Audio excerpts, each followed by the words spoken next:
Sorry about the dinging. I'm going to change that setting for next week.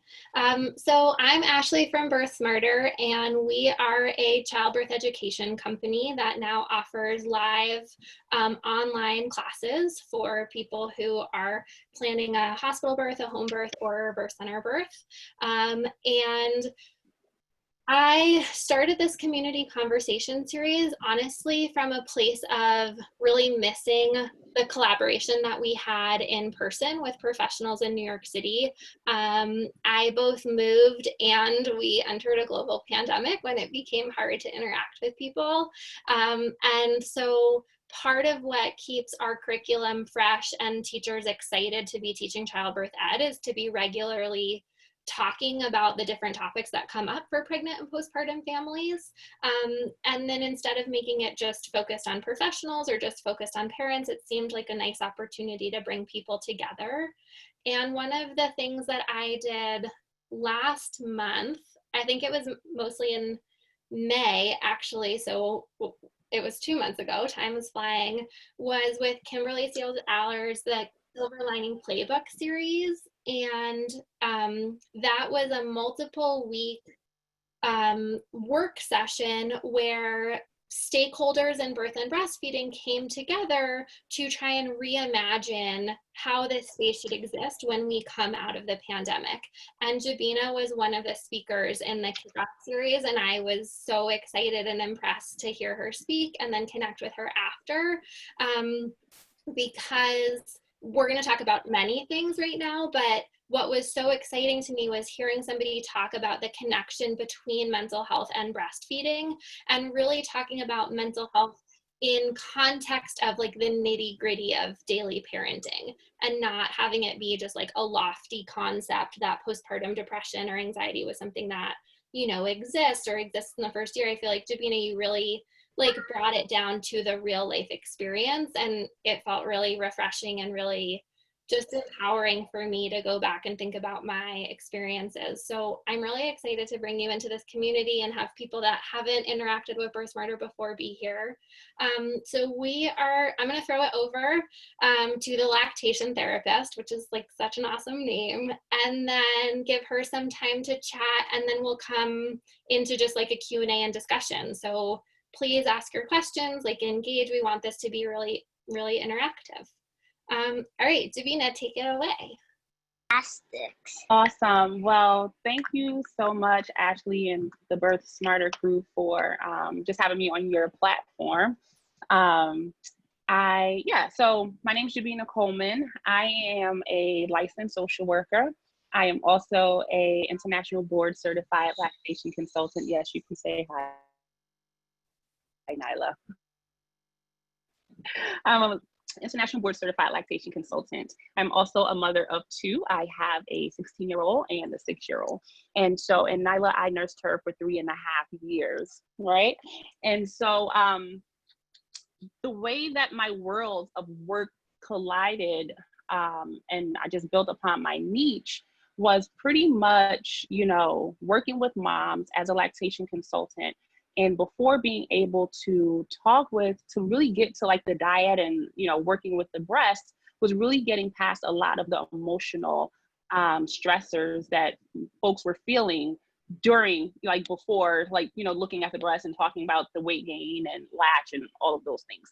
And so I really felt that it was real important that we, as first lactation consultants, really understand the components of maternal mental health as a profession, as a professional, as a lactation professional. And I think that also goes into just other birth workers and other professionals as well. And so that's kind of like how the lactation therapist kind of came about. You know, really working both of my worlds in that capacity.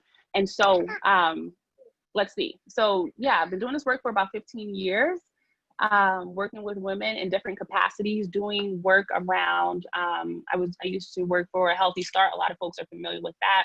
And then going back to school, getting my master's in social work, and throughout the years as a lactation professional, lactation consultant. So Yeah, and today I am going to talk with you briefly because I'm really open to having discussion with you all. But I want to talk with you about one, everyone know, well, not everyone may not know, but my shirt says everyone wants to hold the baby, who will hold the mother. That is a term that I coined um, from doing this work. And it's more than just a fancy quote. It's really, it's more than that. It is a call to action. So I like to really preface my work with that. It's a call to action, raising awareness to the mental health and maternal mental health crises that we're seeing, especially in Black women, and the health disparities that are affecting the Black community, access to equitable care and racially concordant care, holding stakeholders, legislators, and policymakers accountable, and then also moving with action. And so, from my lens and perspective of doing work with clinical work with families and individuals, really also taking my work outside of the clinical perspective, but bringing it into a larger scale on a policy perspective. And so when we talk about mental health, I see we have a number of pregnant folks here. And I really excited to talk with you all because it's so important that during the pregnancy or before pregnancy that we really understand where we are with our emotional health. And so as much as we, our physical health, we're, folks are on it. Well, with COVID, I've gained COVID-19, so I don't think I've been doing much with my physical health, but really, even now, there's a lot that's been happening with emotional health. And in pregnancy, due to a lot of the hormonal changes, there are a lot of changes that happen, whether it's a planned pregnancy or unplanned pregnancy. From the moment that folks find out that they are pregnant, their emotions, whether it's happy emotions or sad emotions or just like stuck, I'm not sure what to do with this, and so with that, it's really important that folks know where they are beforehand so that in the event that things do change during the pregnancy, you know what to do with that. And so perinatal mood and anxiety disorders are on a continuum. For a lot of folks, we're very familiar with the term postpartum depression. And so although that's a term that is also used very blanket during the perinatal period, which is the time during pregnancy and after, I really want to inform you guys or just leave with you some information on the continuum, which is perinatal mood disorders that consist of perinatal depression, that's depression during and after the pregnancy, postpartum anxiety, postpartum PTSD, postpartum psychosis, which we see in 1% of folks. However, that's also what we hear a lot in the media and in the news.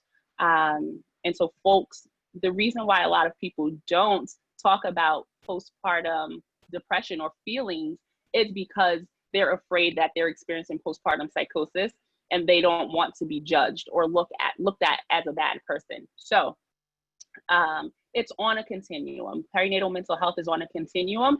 And the reason why it's important for pregnant and birthing folks to understand and know that it's on a continuum in the event that you're having experiences and it's not depression.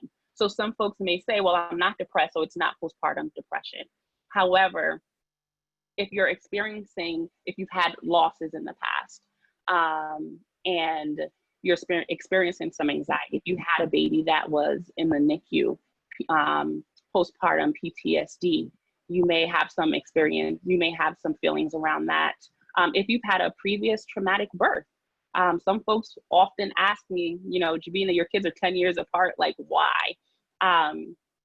And prior to now, like this wasn't a conversation that I had with folks because, I just didn't feel the need to. However, I had a very traumatic labor and delivery with my son. And so I was too afraid to have another child. Like I just couldn't see myself being that close to death again. And so that also kind of my experience with him also spiraled into my history of postpartum depression, which I was never diagnosed for, never assessed, never treated. And we honestly didn't find out that it was true like postpartum depression until I went to a conference as a clinician and learned about postpartum mood disorders. And so that also informed a lot of the work that I do. And so for other mothers and other birthing people, I think that it's very important that we understand, well, one, we normalize it. So it's July. July is Black, Indigenous, People of Color Mental Health Awareness Month. And so it's very important that we as individuals understand our own mental health, but also understand the symptoms of PMADS, so that if there is something happening, you're not too afraid to talk about it. You're not too afraid to address it. And if there are family members, I also always join, ask family members and partners to join the conversation so that they too are aware of just the changes that folks may experience during and after pregnancy. Let's see here. And so when we're talking about perinatal mood disorders and we're talking about the signs and symptoms, it's important to know them, but it's also very important to prepare yourself a village.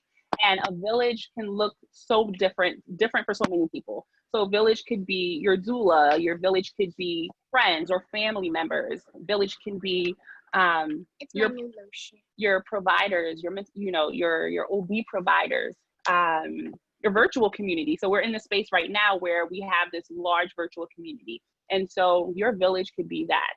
And I think it's very important when we talk about who holds the mother to have that space that you can, like that space or that someone, that person, that outlet, so that you can be vulnerable. Because with pregnancy, oftentimes it's hard to be vulnerable, especially if, with the pressures of society of not being a good mom or a good parent.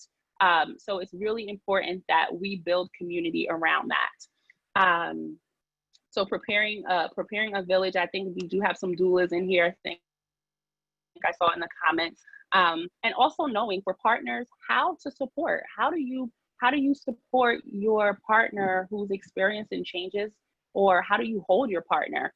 And if any of you follow me on Instagram, I think I really recently posted like a hand, and in those hands they have different folks in there who are supportive, right? So birth workers are support people, but friends and family members and cousins and aunts and grandmothers and, your family, but also nurses and doulas, midwives, lactation professionals, are all people that can support the birthing person.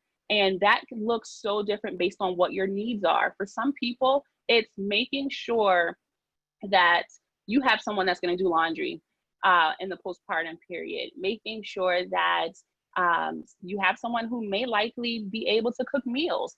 I have a client right now who is in their second trimester, and she's vegan, and she has 2 other children, and she wants someone to prepare meals for the first 2 weeks postpartum. And so really preparing that time for things that you may not be able to have a handle on, or that may be able to lighten your load in the postpartum period. Providers, how can our providers support and hold birthing people just by listening? It's very important if you are a person who is currently pregnant or expecting or plan to be, that your medical provider really listens to you and listens to your concerns, because we do know that when folks aren't listened to, that more harm is done, more harm than good is done. And we def that in the statistics and the research around Black maternal mortality rates. And so it's really important that providers are listening to folks, and that they're doing their due diligence to decrease and do no harm, not even decrease, but do no harm. So it's really important that on a spectrum of how we hold in our rightful professions and our line of work, that we're holding folks the way they need to be held. And a colleague of mine today, she was on a live that from the aspect of therapy, because I really do want to open up the conversation to you all in regards to finding a therapist. So I wear many hats, but I love my niche of therapy and lactation. But sometimes it's hard to do those things. It's really hard to say, like, how do I find a therapist? What does that look like? And Salima McNeil, she's the owner of Ocean Family Center and the creator of the Maternal Wellness Village here in Philadelphia. She gave 4 points today, which I was on her live right before jumping on, and I was just like, I'm taking those points. I'll give you credit for it, because people need to know this, right? People need to know, you know, how to look for a therapist. What is it that you can do? So first point was, she mentioned location. So oftentimes when we're doing a search, we look for something that's like in a 2-mile radius. Expand your location. You know, think about, can I get, you know, can I take a bus there? Can I walk? Well, can I walk there? Can I take a bus there? Can I drive there? Sometimes if you expand your location, you'll be able to find a therapist that's a better fit for you versus someone that's closer, because then that just closes lessens the amount of options that you have. Don't be discouraged by the therapy fees. You know, some people see fees, $100, $120 fee. Don't be afraid to ask for a sliding scale. Most therapists have a sliding scale. So if you're experiencing any financial difficulties, please don't let that be a hindrance in receiving mental health support. Also, the third was understanding credentials. So when you know, whether you're getting this information from your health insurance, or if you're getting this information from just a Google search, there's going to be so many credentials. They're going to be like an alphabet soup of letters. And so don't be intimidated by that, but also knowing that there are different professions that offer counseling and therapy. So you may see, I am an LSW, I'm a licensed social worker. I have a master's in social work. You may see someone who has a master's in family therapy, or a licensed marriage and family therapist. You may also see a licensed clinical social worker, or a LPC, which is master's in professional counseling. So some folks may not know, and it's okay if you don't know, but just also know that alphabet soup, you can ask, but they all pretty much do the same or very similar things. The fourth is, in her words, not mine, therapy is a vibe. And I love it. Therapy is a vibe.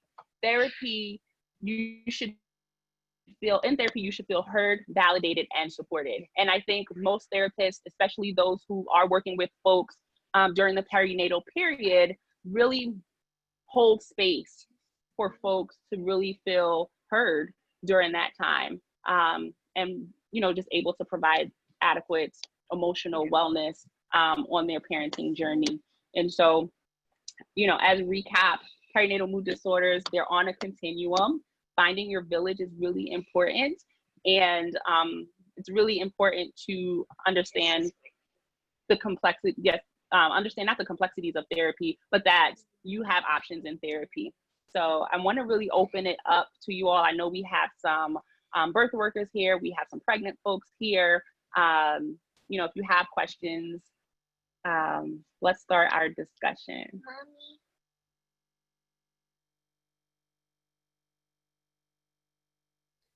Okay, so the first question that came in is there a way to find a therapist who specializes in PMADs?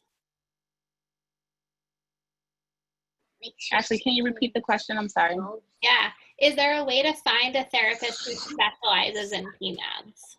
Like, how do you know someone has that skill set? So Postpartum Support International, I believe their website is postpartum.net.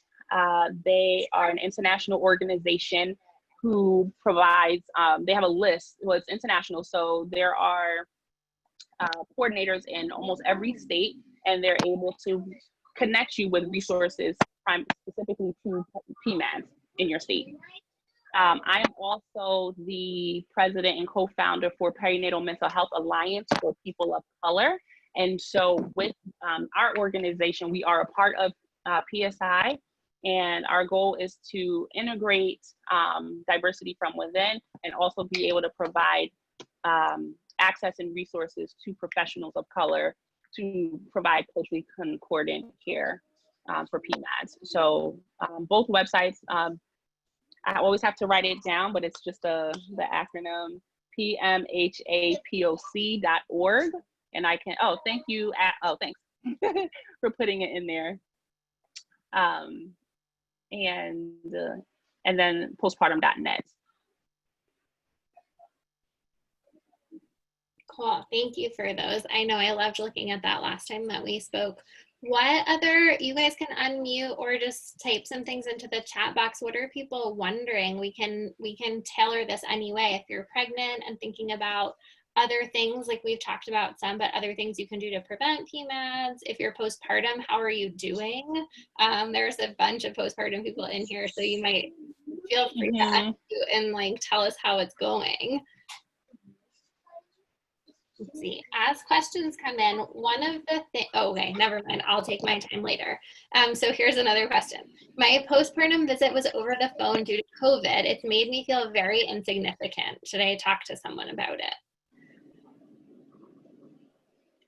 Yeah, absolutely. I to that and just say, Jabina, that I run a pregnancy support group, and this came up for everyone who had their babies in April, that their providers were asking them to have their 6-week visit virtually after delivering in COVID and then having no postpartum support, that it was moved to virtual. So this is, I think, a big issue for people delivering these days. Yeah, I think this is a huge issue. And I think that there's no right or wrong answer here, because due to COVID, these are the parameters that we're in. I think it's very important that you voice that concern, that you let them know. And I don't know if they would be, they are, a lot of folks are aware, a lot of medical systems, hospital systems are aware that it takes away, like this virtual contact definitely takes away from that in-person experience. And this also increases this loss. So whether it's your first child or your second or third child, this also, there's a loss there. There's some grief there that I'm unable to see my provider in person. And this is where doulas also come in at. Although some doulas are not doing in-home visits, having this doula to be able to like just talk with you about where you are emotionally, be another person, because sometimes our OB appointments are like 15 minutes. And so a doula may likely be able to spend just some more time with you, talking about your experience and where you are, and answer any questions, and also to help prepare you to ask questions to your provider. So I think that it's very important that you should probably reach out to them and say, hey, I know we don't know when this is going to end. I'm in Philadelphia and we were going to go green on Friday, but they just like stopped it. So things are changing every day. And it's important that our medical systems know what our experiences are, so that they in some way can do things a little bit different. Yeah, I have so many personal questions, but I'm going to hold them. What are some ways to identify whether you are experiencing postpartum depression? So for some people, it's different. If you know yourself, if you are not well, if you're not feeling well, if you're, for depression specifically, if you're unable to do your normal everyday routines, if you're weepy. And so there's baby blues, and then there's also postpartum depression. And so baby blues, will typically see that within the first 3 weeks postpartum. That is not a diagnosis that, due to the hormonal changes that folks experience immediately postpartum, someone will, be very tearful. I was very tearful when I had my son. My sister was just like, what's wrong with you? And I was just like, I don't know. I had no words to describe the feeling. For someone who is experiencing postpartum depression, it is lasting a lot longer than 3 weeks. You're looking at, if you are at your 6-week postpartum appointment and you're not feeling like yourself, just feeling really overwhelmed, not engaging, feeling still very tearful, not necessarily eating or not sleeping well. We know, I can't even say not sleeping well, because if you have a newborn, you're not sleeping well. My 6-year-old, I'm still not sleeping well. So, but sleep, sleep deprivation is real. And oftentimes lack of sleep is also what causes a lot of the emotional changes that folks experience. So I hope that answers your question. Yeah, let's see if you want to elaborate on that for the person that wrote that, and you can. Can you talk a little bit about breastfeeding triggering trauma? So someone remembering extreme anxiety during the period of letdown. It didn't happen all the time, but it did happen enough. I'm wondering if you have advice on how to create some boundaries with physical space. Like babies need skin to skin, but it was hard for me to create boundaries there and the overwhelm would creep up on me. Yeah.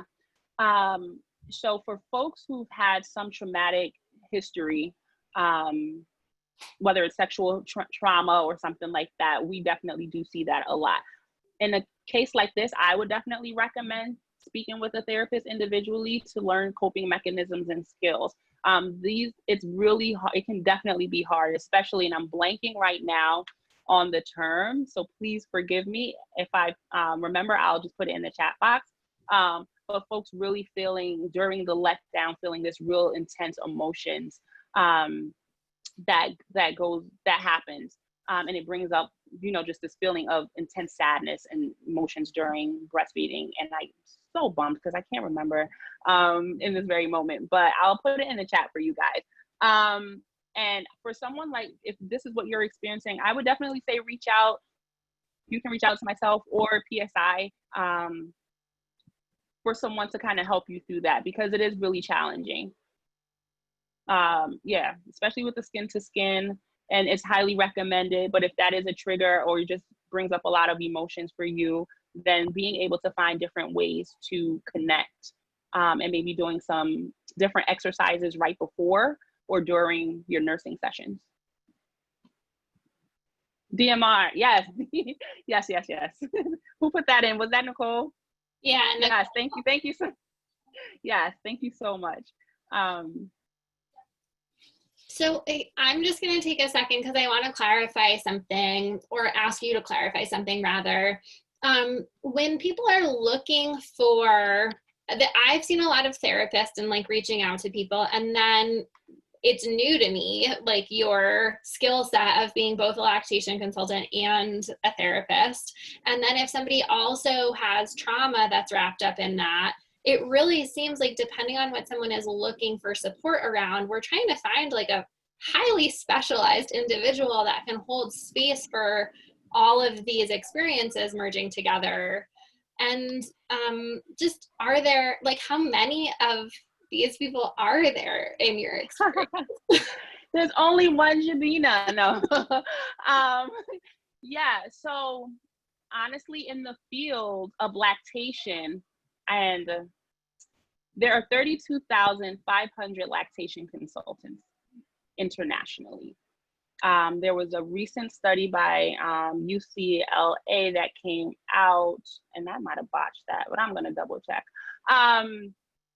That came out recently. Majority of lactation consultants are nurses. And so the field is recently becoming more diverse, not just like racially, but also in terms of just like other professionals becoming lactation consultants. So, and I think vice versa. And the lactation, the therapy field, folks focusing on perinatal mood disorders, perinatal mental health. And so it's really hard to find one person that does both. I think myself as a lactation therapist, some people oftentimes don't realize that I'm a therapist as well. They think that, oh, it's like, I need a lactation therapist.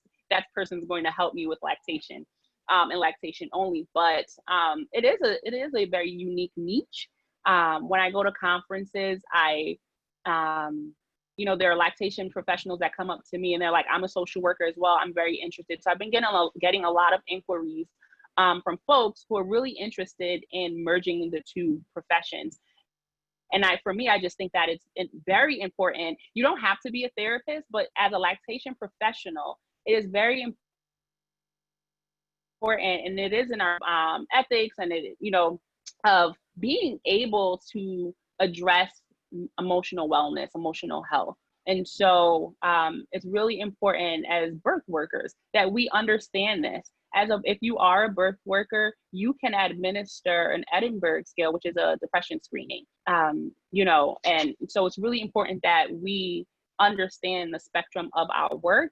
And if not, then you have your tool bag of resources and referrals that like I don't know it all, right? I'm not your tongue tie expert. So if I will definitely refer you on to someone else, or I will reach out to them for support. There are things from a therapy perspective that I reach out to my therapy colleagues about. And so I think, although there aren't many professionals that do this as a lactation consultant and a therapist, they don't have both. I think that we are so connected that as a lactation professional, definitely reaching out, definitely being able to refer out when needed. Yeah, it feels so important just because I can't tell you how many people I interact with who think that not breastfeeding is the answer, and like probably it is for some families, but how, we can't breastfeed at the expense of mental health because there isn't somebody who's in it with them, looking at the full picture of what's happening and trying to solve the problems cohesively. Right. And it's so important that our OB providers are also aware of signs and symptoms. And so things have changed over the last few years, where pediatricians and OB providers are screening for PMADs or screening for depression during pregnancy and in the postpartum period. There was a time where that wasn't happening in a lot of states and a lot of places. It's still not happening. And some of the fear from providers were, if I screen and this is a positive screen, what do I do next? How do I refer them out? Right. And so I'm responsible for this. And so, the field is growing. When we talk about just building awareness around maternal mental health, the statistics are there. Depending on where you get the stats from, but 1 in 7 is 1 in 5 as well, between the CDC and the World Health Organization. But it's very prevalent. And so with that, I encourage folks, if they are feeling down or if they're not feeling like themselves, don't feel discouraged to reach out. And I think that is 50% of folks who experience PMADs or perinatal mood disorders do not report symptoms. And so I think that's where it's important that we destigmatize, that we normalize it. I tell my story of having postpartum depression with my 16-year-old. He's now 16-year-old. He's now 16. And that was a really dark place. And I don't know how I got out of it. I can't tell you how. I just can't. There wasn't just one thing that fixed it. But for the first year of his life, I didn't talk to any of my friends. And I also believe that I had postpartum OCD, obsessive compulsive disorder. I don't think I mentioned that earlier. And so, it's an important time. I think that we're in an important time right now where we are destigmatizing and we're bringing awareness to it. But I personally, as a clinician, do not want other folks to experience the same thing that I did. There's help out there. There are resources out there. And I honestly think during this time of COVID, where although I'm only licensed in Pennsylvania, there are people who have access to me as a therapist who would never have access to me if this wasn't virtual, if we weren't doing telehealth, if COVID wasn't happening. And so I also think that there is the silver lining in all of this as well. Yeah. Does that mean that even virtually you can only work with people who live in the state of Pennsylvania? Is that right? So currently I'm licensed in Pennsylvania. I have a temporary license for New Jersey. Due to COVID, they expanded and opened up the borders. So I'm licensed in Pennsylvania and temporarily in New Jersey as well. Okay, great. All right, here's another question. So after my last baby with a traumatic pregnancy and birth, I struggled with exactly what your title says. Family members completely ignored my experience feelings. Do you have any suggestions on opening the conversation with family in terms of voicing our needs and setting boundaries? Absolutely. And I'm so sorry that you've had that experience, had that experience. I think it's important that as much as we plan for baby showers, and we're doing the cute things, we're putting the room together and we're doing all of that. I think it's very important that folks prepare, and have these open conversations with family members. What does holding the mother look like? What does holding you look? Because it looks different for everyone. And so with that, create a, how to hold me, um, during and after pregnancy. These are some things that I may need: a listening ear, someone to help me out, um, with the other children, doing chores.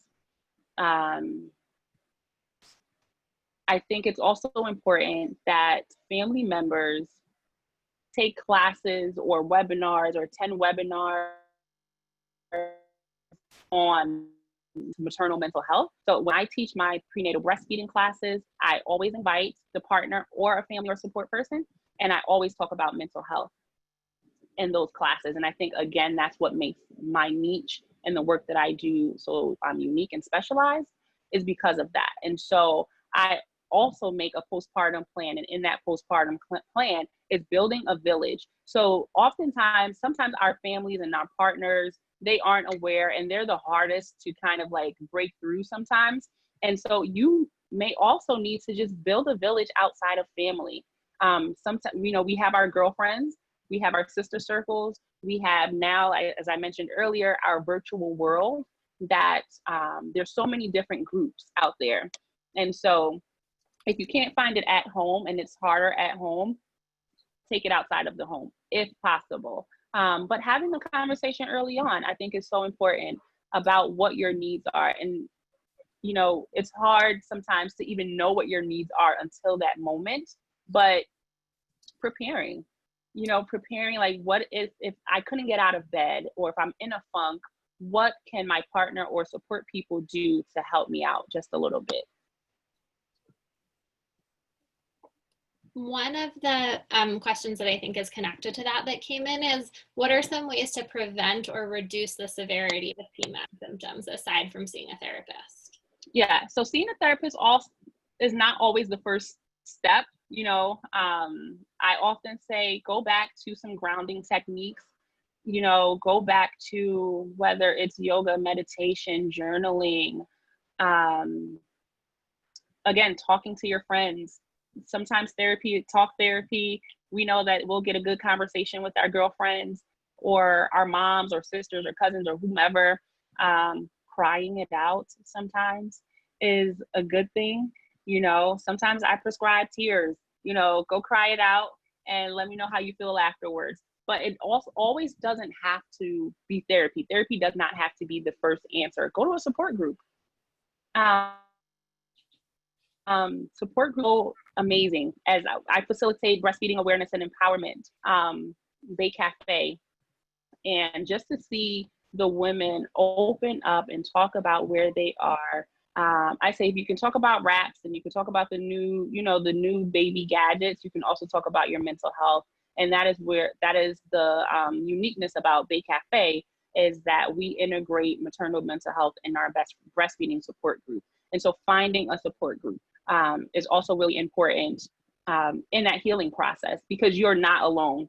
Postpartum Support International has a saying, you're not alone, you're not to blame, you will be well, something like that. And I hope, again, I didn't botch it, but you're not alone in this, and it's really important to build community. And I think that's important. I would just also add getting outside, which I know has been harder for parents in COVID, but certainly on the East Coast, it seems easier now. And one of the things that we had been talking about at Birthsmarter is, for pregnant and newly postpartum families, like going really early, like at that 6 a.m. wake up, just like throw that baby in a carrier and take a walk before a lot of people are on the street. And it's just amazing how much of a transition in your mind being outside every day, what that can help with. Okay, so I'm very curious to hear this and see if you want to answer it or defer it, but can you speak about the benefits and effects of ingesting placenta via encapsulation? Have you heard of moms having adverse effects adjusting the placenta after having emotionally challenging pregnancy? I'm so excited that somebody asked this question. Thank you, Kate, because I have heard from mental health professionals about this, and I've heard from lactation professionals about this, and I've heard from doulas about this, and you are in a really interesting position to maybe have a unique feeling. Oh man. So can I say that that is not my area. Fun. Placenta encapsulation and ingesting. Yeah.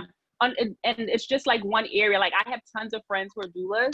And so I believe there are some doulas in here, but it's not a question that I get asked often. I do get questions about who can I go to for placenta encapsulation, but haven't really done much work, or a lot of my clients that hasn't been a thing that we had to discuss.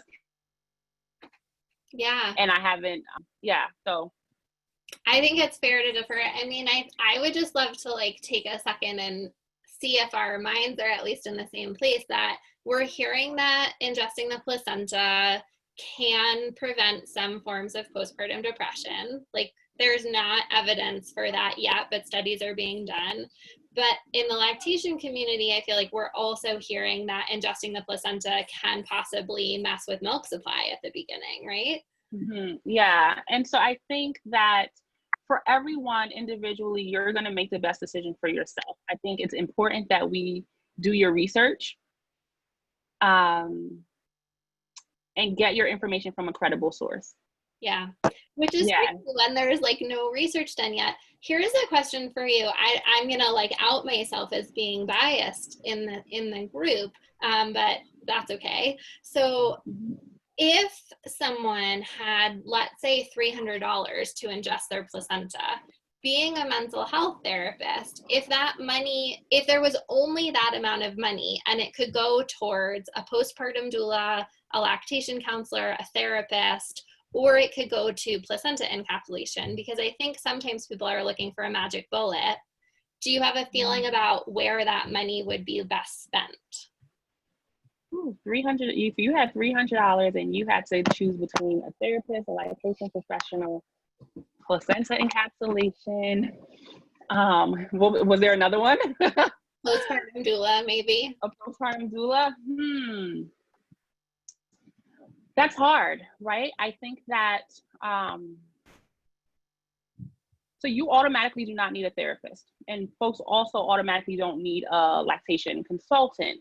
Your doula, however, I think is someone who hopefully have been there with you from the prenatal period up until labor and delivery. And this person should be able to provide some guidance and support.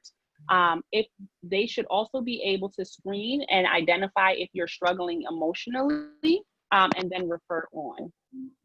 They should also be able to identify any lactation, provide education and information and support around lactation. And then if it's out of their scope of practice, refer you on. So I would say put your money with your doula first. And then because they are also oftentimes lactation professionals, whether they're a lactation counselor or breastfeeding support person. So I would say go that route. A lactation consultant, an IBCLC, oftentimes comes in the picture after the fact, like after you've gone through seeing your doula, talking to the pediatrician, weight gain issues, latching issues, things like that. So I would say put your money with the doula, and that person should be able to, if the issues cannot be resolved there, then they will refer you out.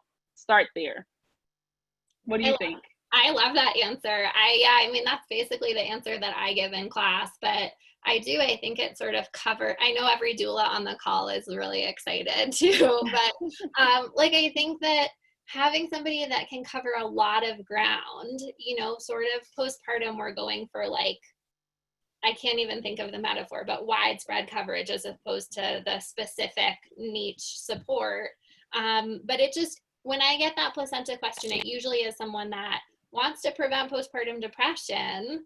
Mm. And I think that they forget to think that there are other ways of going about it. Yeah, absolutely. And I also think, um,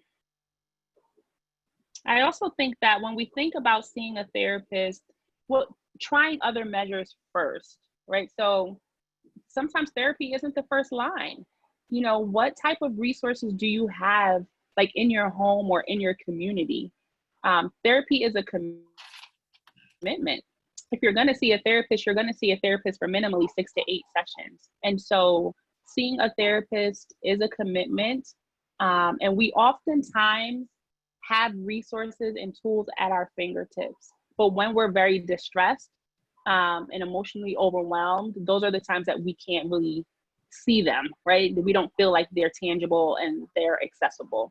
And so therapy oftentimes isn't the first step. And folks do know when they need therapy if they have tried. You know, I've talked to my girlfriend, I've talked to my partner, I've gone to this support group, you know, I saw the lactation consultant or the lactation professional, you know, returning back to work, I'm overwhelmed, things are just kind of falling apart and I'm not myself, you know, meditating and visualization and deep breathing, all of those things aren't working or helping, you know. And I think it's important that you have this information, not that you need a therapist on retainer, but I think that it's important to know what your resources are and who these people are, who the therapists are in your area, in your community, because when you're actually going through it in the moment, it's so much harder to find someone. So if you're currently pregnant, if you have a history of depression or anxiety, that does increase the likelihood that you may experience a PMAD postpartum, in the postpartum period. And I think that it's very important for folks to really find out who these people are, who the therapists, you know, who their insurance companies cover, doing some research ahead of time. Yeah, I love that advice as well. It's always better to line it up before you're overwhelmed, because dealing with insurance in the middle of strong feelings is not going to be possible. Right, exactly. Let's see if anybody else has another question. We probably have time for one more. And while that's coming in, I just wanted to do like the shameless plug at the end of sessions that if you are pregnant or know someone pregnant, we would love to have you in a Birthsmarter class. And all of our classes are pay what you can. So while we have the list price up there, people can just shoot us an email if they can afford a different amount. And then we generate custom coupon codes.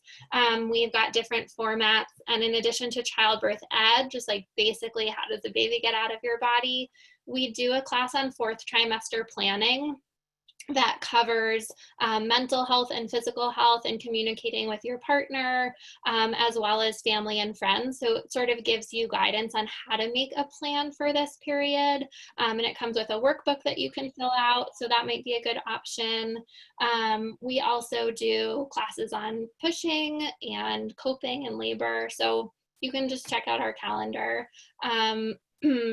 No other questions are coming in. We still have time if you guys have another one. And then you can find Jabina at lactationtherapist.com. I'm going to send you all an email so that you have her information. And just because we don't charge for these events, we wanted to include her information if you know you got something out of it and want to contribute directly to her. So I'll put them in the chat, a Venmo and a CashApp. But also for people watching the recording, I'm realizing it's at Lifehouse Lactation, LIFEHOUSE. Lifehouse Lactation is Venmo, and the Cash App is at the Lactation Therapist. Okay, that was the business. Really? Okay, well then I'm gonna ask my last question, Jabina, and like soak up 5 minutes of your time, which Absolutely. is from a provider perspective, because this is like a passion of mine in terms of like midwives and OBs collectively. What's happening in your professional network in terms of asking them to learn more about mental health? like really having them sort of step into this role and be a screener and make referrals, and also just sort of like be supportive in their bedside manner. Yeah, so I think it is recommended that OB providers are to ask the question. So they're screening. They should be screening during the first OB appointment, the second trimester, and in the postpartum period, third trimester and postpartum period. So they should be doing the Edinburgh screen, which is a 10-question screening. Pediatricians as well, the AAP, American Academy of Pediatrics, also suggest and recommend that pediatricians are asking and screening birthing people when they bring their babies to the pediatrician. And I encourage all midwives to do the same. I think the more we screen, that opens the conversation. And it doesn't even have to be screening, because with the screening tool, we also know that the screening tool is not culturally concordant. We know that people of color do not respond the same way to the screening tool. So I think just having open conversation with your client, with your patient, about changes in mood during pregnancy and normalizing it. In terms of just sharing with my clients, that is something that I share as a woman, as someone who has given birth, normalizing it, because sometimes there's like the white coat syndrome, or when, you know, your client or your patient sees you as the medical provider, they clam up, right? They see you something other than human and other than, you know, like this medical professional that oftentimes, sometimes can be scary. And so if you are that person, it doesn't hurt to share your, you know, whether it's your personal experience, you don't have to go all deep, but just sharing that pregnancy and birth and labor and parenting, all of this can be hard. Just having open conversation. I think that's just being, you know, personable about it, and not making others, and listening to folks, one, and not also making others feel alienated about what they're experiencing.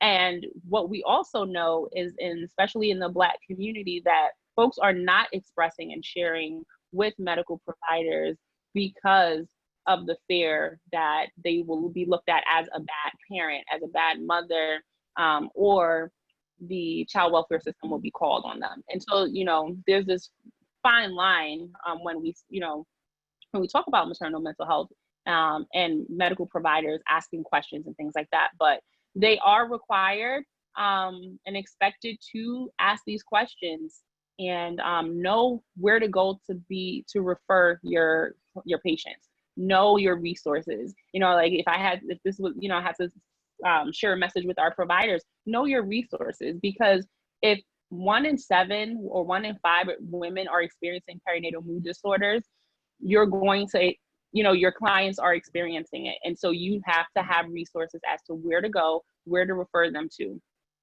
And the expectation is not for you to provide the service, it's to be able to refer them out.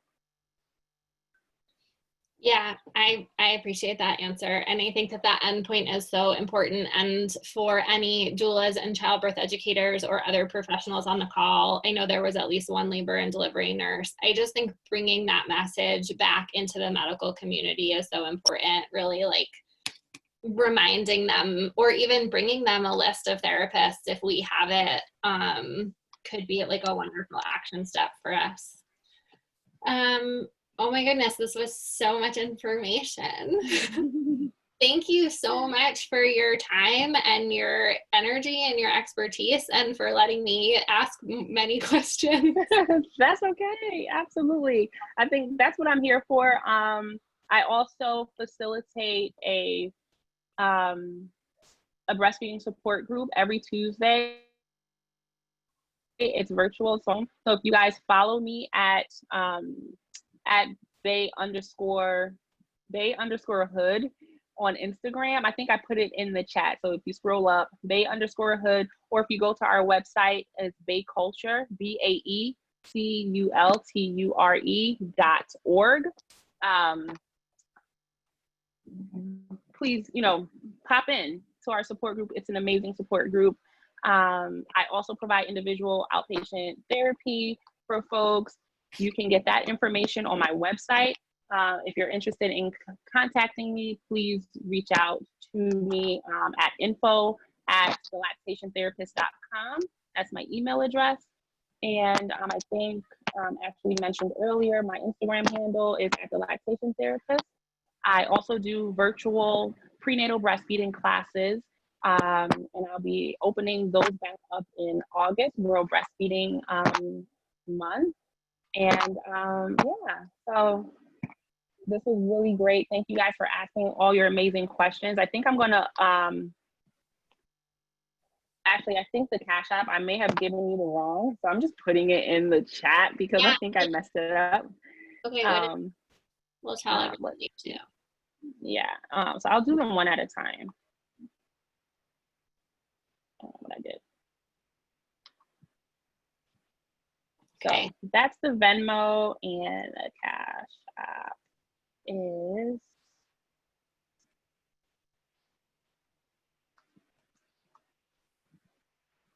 there we go. Okay. Cool. Yeah. And if like I said, if anyone has any questions, additional questions regarding lactation or therapy, you know, please definitely reach out to us. Cool. Thank you so much. Thank you, Jabina. Thank you, everybody, for calling in. And just, I say this every time, but if you have a suggestion for anybody else you would like to hear from, I would be happy to reach out to them and plan more events for us to all get together and learn. Okay. Awesome. Have a good day. Bye. Bye.